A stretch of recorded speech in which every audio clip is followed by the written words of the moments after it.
a living alien survivor of the now infamous Roswell crash, a treaty between human beings and extraterrestrials, a trip spanning between the stars where members of the United States military were sent to visit and live on an alien world. In the same year as the Gemini 4 spacewalk and the US's entrance into the Vietnam War, did we also send a group of soldiers on a 40 light-year trip to another planet? My name is Aaron Deese, and with me again are Ron Murphy, Heather Mosier, Katie Page, Micah Hanks, and Mark Matsky. This is Project Serpo on UFOs Revisited.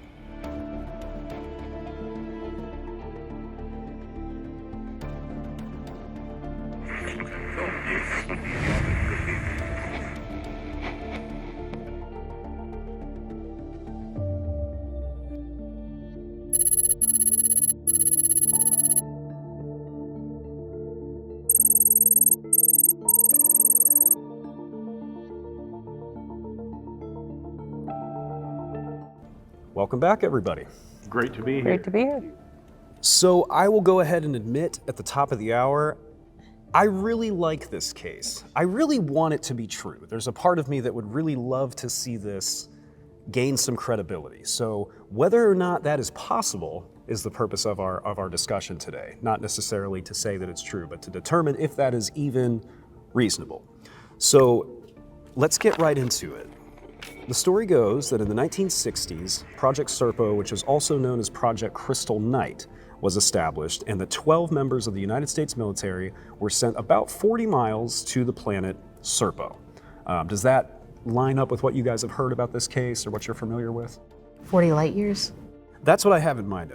I think you said 40 miles. Did I say 40 miles? That's okay. I meant 40 light years. Yeah. The aliens are only 40 miles away. I've seen them. We sent a ship. So the origins of this story, obviously, that's something that's very important. We talk about that a lot on this show. What do we know about the origins of this story? The Serpo case is an interesting one, especially given the fact that this is something that erupted onto the early interwebs of the 1990s. Basically, a gentleman by the name of Victor Martinez, who ran at the time a pretty popular UFO mailing list, because keeping in mind blogs and things like that weren't quite really proliferating on the web yet. So a lot of the communication about UFOs and there being great interest at that time, it occurred through mailing lists, email mailing lists. So Victor Martinez ran one of these, and he begins getting a series of correspondences from someone who calls themselves Request Anonymous. And Request Anonymous tells this story, which will flesh out some of the details, but Serpo essentially goes all the way back to Roswell. During that crash in 1947, there had been one survivor. It actually remains alive on Earth. There's some communication. And this had been essentially the catalyst for a exchange program that happens many decades later, where a group of people, according to the story, are sent to this planet called Serpo, and they spend several years there. Serpo has 2 sons, and so when the humans come back, some actually elect to stay on the planet, some come back, a couple died before they could make it. And those who did survive, some of them suffered from the effects of radiation after being exposed to it from 2 sons and things along these lines. Now, of course, it sounds an awful lot like science fiction, but this became quite a mainstay in early ufology of the 1990s, given that in addition to Request Anonymous telling this extraordinary story, there were several alleged DIA or Defense Intelligence Agency officials who were also coming in and saying, yeah, we have knowledge of this case too, and we can verify what Request Anonymous is talking about. And so it kind of spun off from there and has still remained a talking point in the modern UFO narrative. So we've got to try and dig into this and find out really what's happening. Mm-hmm. Yeah, my question is, how do you go for 40 light years, right? That's the big question. Yeah. Was that ever discussed or fleshed out? I mean, the transportation part of it, how much information was given about how they were able to cover that kind of distance in space? We don't, as far as I'm aware, not a ton of detail is given on how the craft operated or what exactly they did. One of the descriptions that is given is that they're extremely Spartan on the inside, and that the this alien race, the Ebens, they're called, the alien being that lived on Earth for a while was apparently referred to as EB1. They apparently didn't use bathrooms, and that's actually something that Bob Lazar talked about, which we discussed in a different conversation, that the inside of the craft were very Spartan. So that's an interesting little parallel there. But as far as how the craft operate, I'm not sure if that's ever gone into in any great detail. I think they talk about that the craft and the pilot of these craft have like a mind-to-mind communication. It's very intuitive, right? Yeah, it's very intuitive Right. how they flew the craft. For an alien race, right? But for a human being to get in there and start using the technology, you think that would be vastly different in just the mechanics of how it interfaces with the human mind. Brief notes and asides too, kind of piggybacking on what both of you are talking about there. We also have the insinuations by Philip J. Corso sometime later. He had said that the basic assessment of the biologics that were recovered from Roswell, according to the story he tells, that they might have been engineered organisms. I mean, that the pilot was actually more like what you might call an autopilot. It was a biological kind of construction that didn't have, reproductive organs or any of these kinds of things. That might explain the bit about the bathrooms being lacking, but that it was essentially integrated in the control system of the aircraft. It was effectively the guidance system, if you believe what Corso said. Interesting. And the word wormhole gets dropped in there, if I'm not mistaken, as far as how they got from point A to point B faster than the speed of light, evidently, in order to make the math work. In order to make the math work. Yeah. Right. So there was a bending of time and space then. So we have a whole lot of speculative stuff thrown in here right from the outset. Which makes it sound more like science fiction than it does Yes. a genuine story. But you want this to be real, right? As you're invested in this story, you want it to be factual.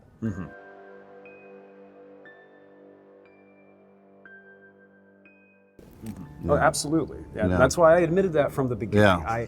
For me, this story has a lot of optimism, and it's a little more lighthearted than some of the other cases we'll discuss, and I like it.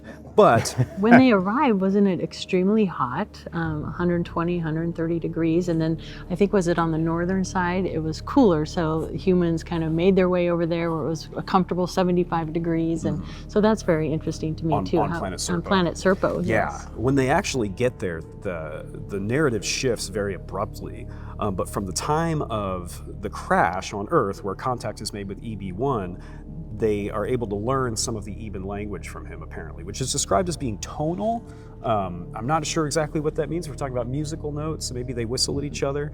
But somehow they're able to arrange a meeting with another group of Ebens. By the time they arrive, EB1 has died, and then this whole Crystal Night operation is set up. And then they eventually arrive on the planet, and like Katie said, it's described as being Earth-like, but it's much hotter in some areas, cooler in other areas. And as Micah mentioned a little while ago, it's also alleged to have two suns. And one of the interesting things about this, I don't know if we'll be able to show this in the episode, is that there are alleged to be a couple thousand photos that were taken, 3,000 photos that were taken on Serpo by the team. The only one that has survived and made it into circulation is this alleged picture of two suns, which I don't know if you guys have seen it. But again, we're kind of going back to some science fiction tropes. Many science fiction properties reference more than one sun. I'm not an astrologist or a biologist, but do we know anything about what the effect of an environment that has two suns would be on a human being? Does anybody have anything on that? I mean, there are binary star systems like that, but the whole thing is you have to have that Goldilocks zone in order for life to take place, right? It can't be too hot and it can't be too cold. And I'm sure that there could be a relation to two suns and a planet still being within that zone, but I've never heard anything, speculative of that being found or discovered in place yet. So. Based on our understanding of gravity and the effect it has on humans on this planet, and of course our experiences on the moon, those of us who have been there, I don't know about you guys, but, we do have a pretty good idea of what might happen to humans during long periods on another planet. For instance, if the planet were smaller and there were less gravity, atrophy of the muscles. We've even seen this among some of the astronauts on board the International Space Station during long extent periods in space. Atrophy of the muscles and other effects that impact their health can occur over time. So a lot of it we can calculate. We don't have firsthand knowledge of what that might be like. As far as those sci-fi tropes, another thing that they mentioned about the alleged planet Serpo is that I don't think this was the first home of the Ebens. According to the narrative, I believe they came from another location. There'd been some sort of a conflict and they were driven away from their original planet. This also is something that you find as a kind of common trope in science fiction, I think. And so they end up on Serpo. It might not have been their ideal place. For all we know, that might have been why they were interested in humanity on Earth. Hey guys, you got a little room down there? You looking for roommates? We don't take up much space. The other interesting thing too is they do see life on the planet as well too, besides, but it's remarkably recognizable. Do you know what I mean? Like there's something like a mountain lion, I do believe, and there was something I believe like an ox, and something that was very snake-like. But immediately, again, it would be something that we could identify. So it wasn't like it evolved in a form that we could not see as a counterpart here on Earth. Well, and Serpo was kind of like a hub, it seemed like, because they described visitors from like 9 other systems that were there as Right. well. So even not being an original home planet, it became a hub of some sort for them. I hear they're putting a Buc-ee's in there. Let's hope they get a Bojangles as well. You know, another interesting thing about the astrobiological side of all this is that, I mean, a lot of scientists go back and forth on evolutionarily what would happen on another planet. Is it necessarily the case that alien beings, if they were intelligent, would be humanoid? Some would say, well, yeah, it could actually be that in that so-called Goldilocks zone on a planet with essentially the same size and the mass and the abundance of water and other resources that planet Earth has, yeah, probably this humanoid form, 2 hands, 2 legs, you know, a central nervous system and a brain, of course, that's essentially situated like humans are. That would probably be how other intelligent life would evolve. Then some are like, no, we don't know if there wouldn't be intelligent octopoids or intelligent gaseous organisms or plasma life forms that are nothing like humans, maybe nothing that we would even recognize as being life or intelligent. You look at classic science fiction stories like Solaris by Stanislav Lem, where we have sentient oceans on alien worlds. And the way that it communicates with us is by projecting our dead loved ones into reality, creating manifestations, and so we're effectively haunted by our past loved ones that we've lost. I mean, really eerie stuff. So the idea that you go to an alien world and there's recognizable life like Ron's talking about, and like the Serpo narrative discusses, I mean, it's not impossible, but there's a lot of division over whether it's likely.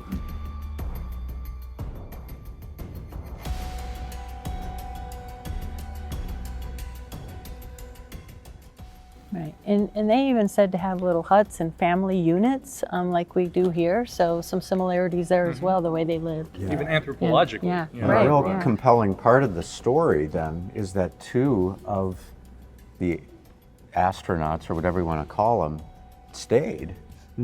There's evidently something about it that attracted them to make them want to remain there.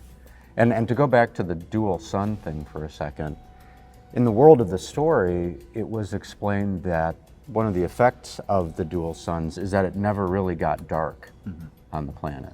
It would get towards twilight, but then it would cycle back. So there was really never true nightfall.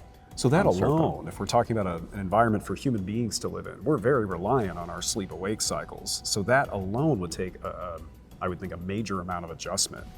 One thing that's interesting that kind of just came to me, when we're talking about the alien life forms that they encountered, Ron mentioned the snake. And one of the descriptions I read was that it was an extremely large snake with human-like eyes, and that this creature was actually regarded by the Ebens as being dangerous or evil. That it's the only time they used weapons to kill one of these things.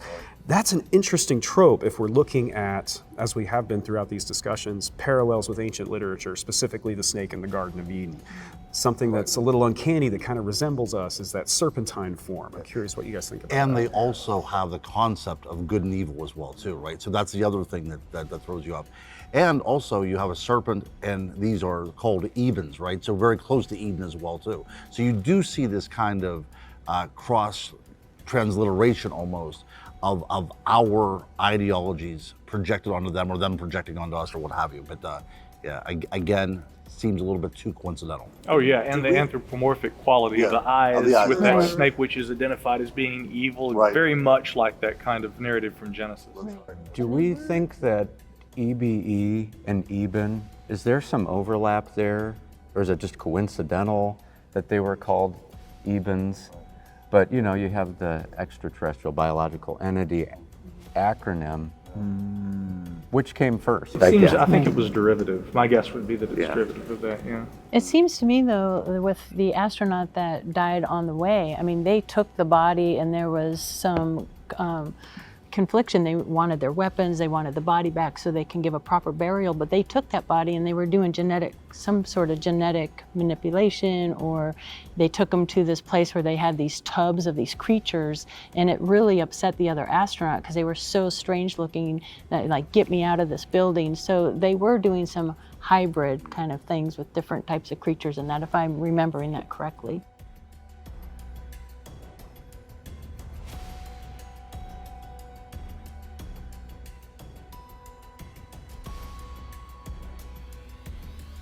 Yeah, so of the 12 that went, and I believe there was rumored that there might have been a couple females too, and I'm not clear on that, but one died on the way there, and I know there was some conflict and they wanted weapons to give that person a proper burial, but the Ebens wanted to take him to this vat or this tub and do genetic things, and they took one of the astronauts there and showed them what they're up to, and some of the creatures were hideous and grotesque and really scared him, and so he's like, I want to get out of this building.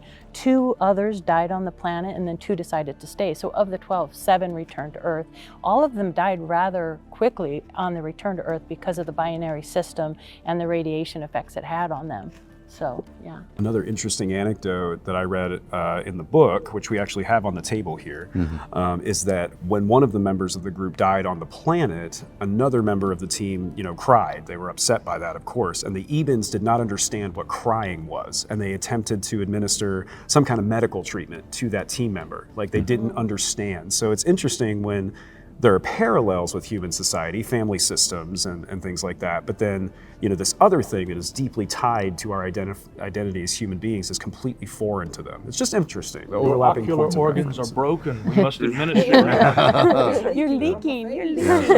Something's gone wrong. Yeah. And I believe it was also stated that the Ebens could speak English. Is that right? So Fluently. Yeah, right, fluently. So I'm sure they understand what sorrow is and sadness is if they speak English. Yeah. It's very interesting because, as Micah said, the idea that life would evolve to even be similar to us when we're dealing with seemingly endless variables is a little bit hard to stomach. But then here we have something that's almost identifiable, in terms of a hominoid, but not quite. Right. It's very uncanny.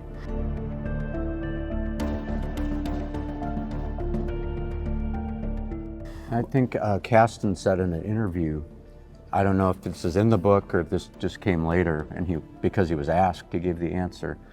But he said there were 2 women in the original pool of potential astronauts to be sent, but he felt in the end it was only males that were sent. That was very interesting, and that was in a Art Bell Coast to Coast interview that he had with Len Kasten, the author of the book on Serpo. Secret Journey to Planet Serpo, Yeah. a true story of interplanetary travel. Yeah, and he brought that up, that I think he pushed that along to say that if you had a man and a woman sent to Serpo and they stayed, there would be a sense that we'll stay here to propagate the race. And Kasten was very against that idea. He said something to the effect of, we weren't sent there to colonize. It was an exchange. It was a learning experience, and that's it. And I don't know what made him draw that line so, so tangibly, but he really felt that that was not why we went there at all. So, and if it was only male, then that would not even be part of the discussion. Right. That's something that we haven't really talked about yet, is the exchange part of it. So supposedly they left some of their creatures here. What did they do? Do we get into that at all? Is what their purpose was? Yeah, let's speculate on that. Do we have anything documented or anecdotally about what might have been done there? Well, it was not a fair exchange, for one thing. It wasn't 10 Ebens for 10 humans. I think it was our 10 for their 1. I thought it was 12 of us and Yeah. 1 of them. Yeah, but it was like Yeah, it was not even imbalanced, and for sure. I think the film Close Encounters of the Third Kind by Steven Spielberg is kind of based on this trade, because they're, and the tones too, the way they speak, do do do do do, maybe that's the way they communicate, and so maybe that was inspired by that.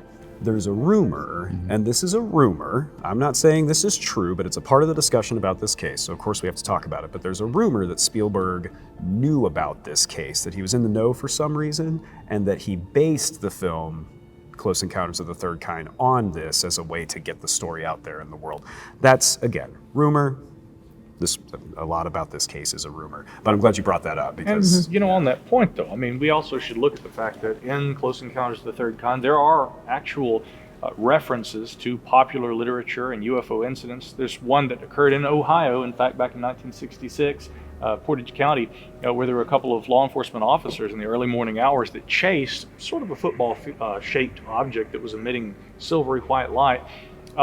This object was chased for, an extended period. Multiple different law enforcement officers from different precincts got involved. The object was eventually chased across into Pennsylvania.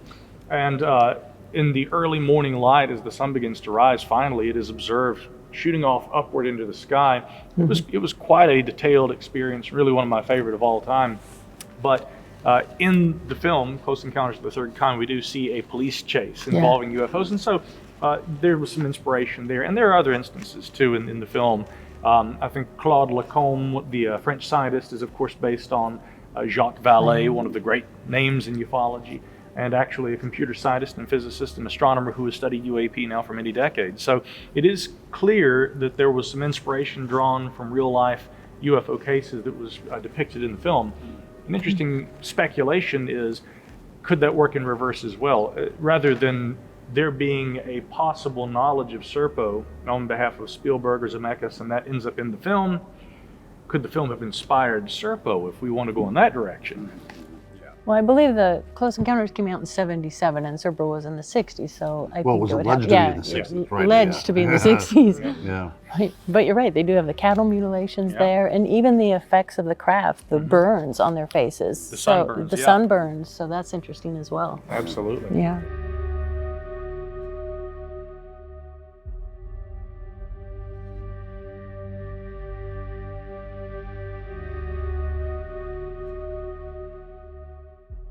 Yeah, and Kasten pretty directly says things like, Anonymous gave the Serpo story to Spielberg. Interesting. I mean, just straight up says that's what happened. Doesn't really offer any evidence of that happening. Like, here's the little story book that he gave him or something like that. But Kasten is that convinced that he just will say straight up. And do we know the origins of these emails or how the story leaked? We do, and that's an interesting point we should make also, especially given that Request Anonymous insinuates things along those lines, because although the purported events occur in the 60s, and this actually having its origins back in the 1940s with Roswell, the story starts coming out when Victor Martinez receives these emails from Request Anonymous. Now, initially, there had been skepticism. A lot of people were looking at this and saying, well, how do we know who this insider is? It did help somewhat, though, that there were alleged former Defense Intelligence Agency officials who were also coming on board and saying, well, we have knowledge of this, too. We can speak to that point. We think that the Serpo exchange really did happen. And it seemed to bolster this idea in a lot of people's minds. And just to further contextualize this, this was all occurring really around the same time that we were having people like, in the previous decade and spilling over into the 90s, still a lot of discussion about Paul Benowitz, about the Majestic 12 papers. Of course, there was interest in Roswell. There was also interest in that primarily, by the way, because in 1980, the publication of the Roswell incident by Charles Berlitz and William Moore. But then we also, of course, had Area 51 in the public imagination due to Bob Lazar, him coming out and discussing his experiences at S4. So there's an interesting tie-in with some of that, and that particularly the Benowitz affair and the involvement of Air Force Office of Special Investigation Special Agent Rick Doty, who seems to kind of remain this sort of nexus point of all these kinds of things at times. There had been a researcher, Stephen Broadbent, and a couple of his colleagues who had wanted to try and find out if they could learn who, or at least get some additional information about, what the purposes of these emails have been and who Request Anonymous might be associated with. And so Broadbent and his colleagues decided that they would attempt to write to Victor Martinez claiming to have been Request Anonymous. And they essentially said, can you send us all of the previous correspondences? We've lost everything, or we want to try and preserve it. And so Martinez, of course, said, absolutely, this is historic stuff. Let's make sure that we get this information and preserve it. So they send the emails back, unbeknownst to Martinez, back to Broadbent and his colleagues, pretending to be Request Anonymous. Broadbent says that they were able to trace the IP address, and not only with regard to Request Anonymous, but also several of the other people who were participating in these message exchanges in his email list. And sure enough, he says they all trace back to a single IP address based in Albuquerque, New Mexico, which happens to be where one Special Agent Richard Doty would have been at the time. So he felt it was very clear that this whole thing probably had hoax written all over it. But now, if that's the case, and that remains unproven, but I think that one might say that based on that information, it's a strong consideration that should be made. Then what do we make of the Serpo story, right? Is this another potential effort involving disinformation? And if so, why inject that kind of narrative into the UFO community and stir things up? Is it just for fun? I doubt that. There has to be probably some other kind of a reason for doing that. And if so, what might it be, distracting people's attention away from, right? I'll use a term that many are probably familiar with, maybe some of the younger viewers, but fan fiction, of course, fictitious works adapted from existing material. And in a way, Serpo almost reads like an amalgamated piece of fan fiction. You have aspects of Roswell, you have aspects of the Bob Lazar testimony, you have, we know fictitious stories that seem to be inspired by, or perhaps have inspired, all kind of mashed into this same pot, So in that way, and I'm just guessing here, you asking that question got me thinking, this could be an effort on the part of some entity to discredit other cases that have been subjected to a lot of scrutiny, because now they all of a sudden overlap with this seemingly overwhelmingly bizarre narrative.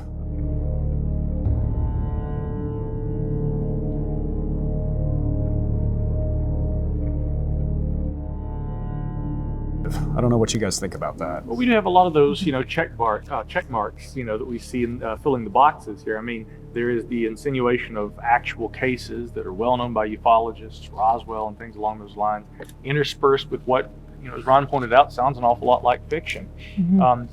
Then again, the very likely connection of Richard Doty strongly raises the question, having been someone who admitted in the past to having given bad information to a UFO researcher, and many have said that that's a really bad thing in Paul Benowitz's case because he didn't fare very well thereafter.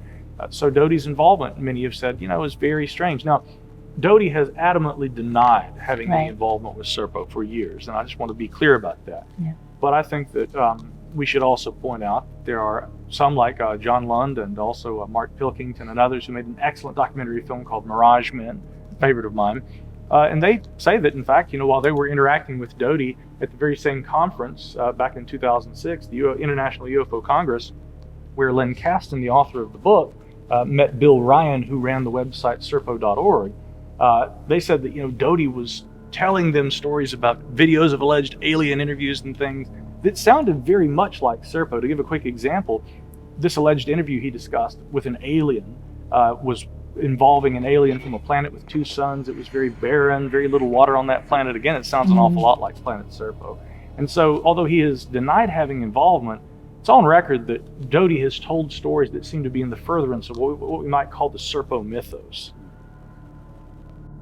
And it's worth pointing out, whether it's Doty or not, it's one source for the entire Serpo narrative is one anonymous source. So I just put that in there as something as far as being able to verify.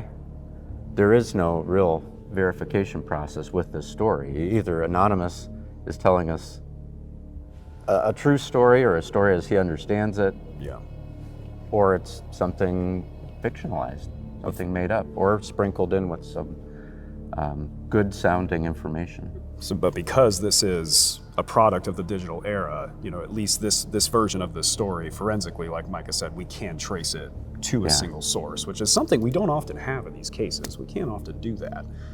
And the Serpo website is down, correct? I don't think it's active. You can access it through the Internet Archive. Okay. Yeah, but the site is no longer online. And in fact, Mr. Kasten had said that was one of the reasons that he wanted, after meeting Bill Ryan, to document the story. He said, there's an impermanence of the World Wide Web. Sites come and then they go. And that one did. But again, the Internet Archive has done a great job preserving a lot of the web, and you can still access some of that site, which, again, at the time when Bill Ryan was running it, he was kind of like the star at the conference.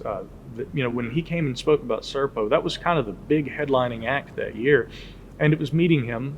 Len Kasten told me in an interview back in 2013 when I spoke to him, he said 2 hours or so on the shuttle with Bill Ryan talking with him, and I was hooked. It was just an incredible story that had to be told, and hence why he wanted to write it. It seems a little counterintuitive to me to believe that this disinformation program spent this time for us to believe there's extraterrestrials and craft, and then have this sensational story that kind of makes it sound a little bit like, or a lot like, science fiction, and it kind of just seems like it would be a strange thing to do in against what the disinformation program would be trying to do. And then another question I have too, did they stand to profit from this story, and did they make a lot of money? What is the motives about bringing it to the public? Why did it come out in the first place? Just to... Yeah, because doesn't it just end? I mean, communication ends. They have this fantastical story, and then all of a sudden, people on Serpo, the Evans, quit communicating with us altogether. Like, there's no continuation. It just, we're done. Yeah, it's interesting. I would After just we've say been that there. early on, I don't know of any way that there was direct profit that anyone involved early on, Martinez or, of course, the anonymous sources, that they would have had.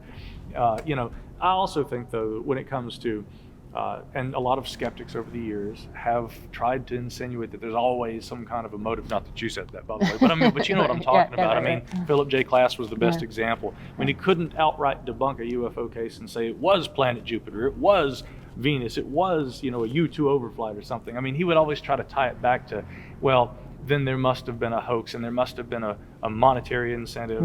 And, I didn't like when he would do that. So to answer that question, I don't know of any financial incentive that the main players early on would have had with this. Yeah. Right.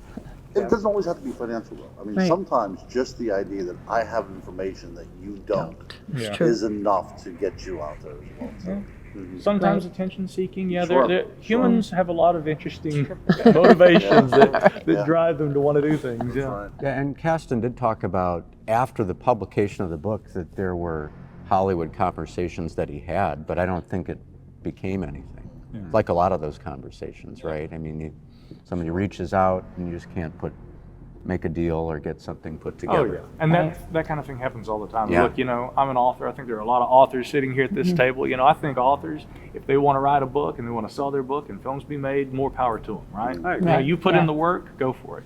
Yeah. And I think it's important to state that Mr. Kasten did a great job with this book of putting this information together in a place where we can reference it. It's been, that's part of the reason we're able to have this conversation, because yes, websites do go down and digital this and that. So There's one fascinating thing about him I want to make sure that we mention, and that is he had his own experience serving in the Air Force, as it turns out. He was awakened while he was in the service at 3 a.m., went to the window, saw a UFO streaking past, and then spent the next 3 days in the hospital on the base. didn't know that. And what emerged over time was his own conviction that he had been taken aboard a craft, and that was based on stories he had received from other abductees as fallout of their experience that they became physically ill. So that's something that Kasten has in his past, I think, that made him obviously on a track to go meet people like Bill Ryan, be on that shuttle with him for that conversation that would kind of put him into the story to a certain degree. And I've encountered that myself, not an actual UFO, still waiting, still hoping, but I've met a lot of people who their gateway drug, you might say, is they have a personal experience and then they become researchers. I mean, Travis Walton's very much like that. He goes to these conferences, he tells his story, but when I've spoken to Travis in the past, he always says, I keep doing this because I'm trying to learn. I'm trying to find out what happened. I'm trying to understand what's going on, and I think a lot of people who become the researchers, it's because of an experience that they had that pushes them in that direction. It's true. It's interesting too, and I think Heather, you mentioned it, you know, the 2 astronauts that remained, you know, did they stay because they maybe fell in love or decided to have a family? And if so, it's an interesting thought to think that we could have these even human hybrids now populating their planet in Serpo. Yeah. Well, And what does that look like? supposedly what were required for them to leave is they had to have no ties here, so it had to be people with no family, no children, so that would leave the door open for them. And you'd think they'd want to come back or interact with us. Like, why did it just stop like that, to your point? Yeah. There's a cool little feature of the story, which is that Anonymous evidently claimed to be the editor of what's called the Red Book. And the Red Book is a book maintained by the government of every alien race that we have encountered. And it's updated every 5 years. And the editor of the book, and as you use the word editor, you think, you know, is he checking for punctuation and not that type of editor, but compiling these cases. And then it's that person's task to present the edits or the additions to the book to the sitting United States president. They would be briefed in that manner. So this is a detail that I just found fascinating, and you can't help hear Red Book and then think there's a Red Book and a Blue Book too. Interesting. Interesting. Yeah. So it's another case where we mentioned some of them earlier, but even more additional anecdotes and additional cases and rumors that are crossing over with it. You know, it almost, when you first read it, it seems like a really random construction, but as we've been picking it apart, it's got all of these potential components to it. And why every 5 years? It begs a question, like, do things, planets, and races change that frequently in our universe that we're having to update the book every 5 years? There goes another race out the door. You got a coffee with the ambassador of such and such on Tuesday, and then on Wednesday, we're going to talk about the new squid people. Been waiting 5 years for this one. It better be good. Been waiting for this since my first term. By howdy. Oh my goodness. One thing that's interesting I want to go back to, we talked early on about the Eben craft and how they may have operated, and you know, the telepathic potential or the potential telepathic link to the control system. But one thing that is stated in the book is that military personnel were trained to fly Eben craft. So there was at least a version of the Eben craft that human beings were capable of piloting with standard controls. Whether that's a different version that they set us up with or what. But it specifically says in the book they were trained to pilot this thing in the event that the Ebens became hostile and they needed to escape. So that raises additional questions as well. Did they teach us to fly the craft? Did we figure it out on our own? I don't know. But again, it's one of the interesting components of this case that's And that ties back too to, I mean, we've heard testimony from even young abductees and children who claim to interact with the craft and learn to fly it at an early age. I've heard this through many circles, right? S4, they're trained to interface with the craft themselves, so that kind of ties back to that. It does. Yeah, which is another fictional thing that crosses over. There's a film, I believe it's called Flight of the Navigator, which is that exact plot. Obsessed with that movie when I was a kid. So, anything else, guys? I feel like we've did good on this one.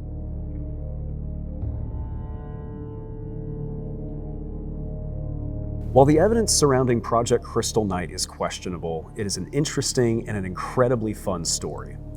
It has a tone of optimism which is often lost when we talk about potential contact with alien beings. Perhaps they don't mean to harm us, and perhaps we can even work with them. Regardless of whether or not it's true, Serpo may be more a story about our place in a populated galaxy than it is about anything else, which, if any of the cases we will discuss have any truth to them, is exactly where we live.